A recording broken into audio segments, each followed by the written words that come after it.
We're here with Rick Blacker from Data Gurus, and you can look him up online. You can see the link that we'll put up on the website after the session.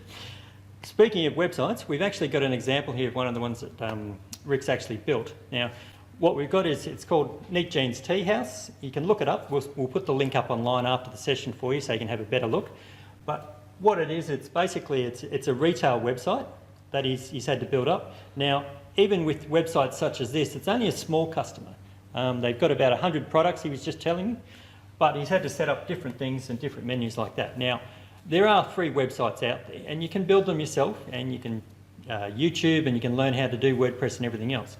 But it just comes down to that you start building a website, you need to have a goal and something in mind. So even the consultants out there will use the free websites to start, but you need all the right plugins and you need all the right functionality in there so that when you're building it and you're putting in the content, it's all going to work for you. So I guess a lot of the issue is setting the website up correctly. So I might just get Rick to go through what he had to do and what he had to set up for this client. You know, they're obviously a retail client, but there were some things that he had to do to set up before they even looked at adding in the content. So what was, you obviously had a chat to them and they went through what you needed to do. Yep. After that sort of scenario where you go and you work it out and you've got some ideas and that sort of stuff, obviously you've done it before, so you can suggest things to them. Okay, so what do you do to scale up when you say that? Is this certain? Does that depend on where it's hosted? Or yes, entirely, and it depends on what systems. You get what you pay for. I mean, you can get very dubious companies that will supply hosting for very cheap prices, but ultimately you're sharing. It's kind of like they share the resources with a lot of people. The more people who are sharing the resources, the more cost effective it becomes for the hosting company, but it also means it's like 20 people trying to use the same laptop. It can work, but the more people trying to get onto that laptop at one time, the less it's going to work. Ideally, you want a laptop to yourself. Yep. And that way, you've got all the resources to yourself, and you can do as much work as you need to do. But so I guess even though it's online and it's in the cloud and all this sort of stuff, physical location of where it's actually going to come from and that sort of thing could depend on how many people are on the internet in that area and that as well. So actually, in some cases, CBD Brisbane could get worse, internet speeds than in the rural areas or something like that in some cases. Yeah. Okay. So I mean, that's sort of some considerations we've got to look at now.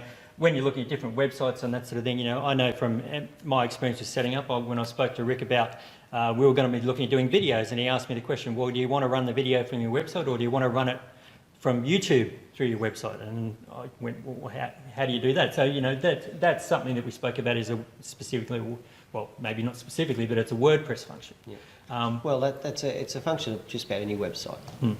You can, when you go to a YouTube video, you've got a little share button down the bottom, and you can choose embed, and you can actually embed the YouTube code onto any website. Okay. So it's not actually unique to WordPress, but by doing that, you're actually using the YouTube servers to host the video, using all their amazing functionality to scale up and down the video depending on the user's download speed. So if you're bringing it up on your phone and the phone speed's not real fast, it will scale the video down, and if you're on a 56k modem, God forbid, it will scale it down to a lower quality, so it doesn't take as many bytes to send the video. But if you're on a NBN and you'll scale it up to 1080 and it'll be crystal clear. Okay. To do that yourself, you've got to put a lot of hard work in to do that. So if you're using the YouTube servers or Vimeo or any of those systems, you're using all their technology and their hard work to make it very easy for yourself. Okay. Yeah, I ask that because videos these days seem to be coming from a lot of the marketing guys. They're saying, don't put up a whole bunch of text. The marketing guy that I'm talking to that's going to do the session, Daniel, first thing he said about my website, he said it's too wordy, you need videos. And that's something, but that slows it down in a lot of cases. Yeah. But the videos and that sort of thing, it actually works better on my mobile phone, and Facebook actually works faster on my mobile phone than on my PC these days. And that's where a lot of, I guess, people don't realise, but that's just not a simple thing. It doesn't just happen. So I guess if it's a case that we've got I'm working in a company and we're going to set up a website and everything else, and my boss comes into me and says, well, can't you just do it?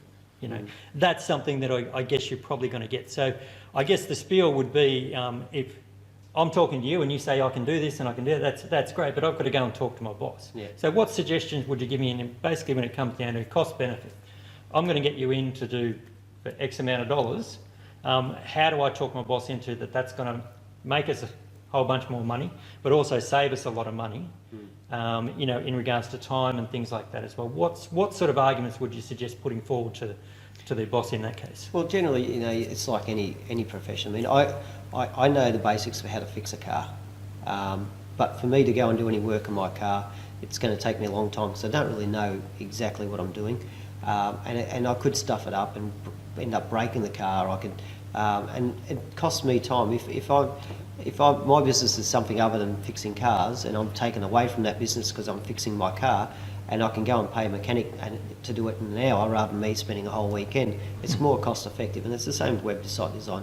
You can do it yourself, but you're going to have to, unless you've got years of experience in building websites, you're going to have that learning curve. You're going to have to spend time learning how to do it first and then do it.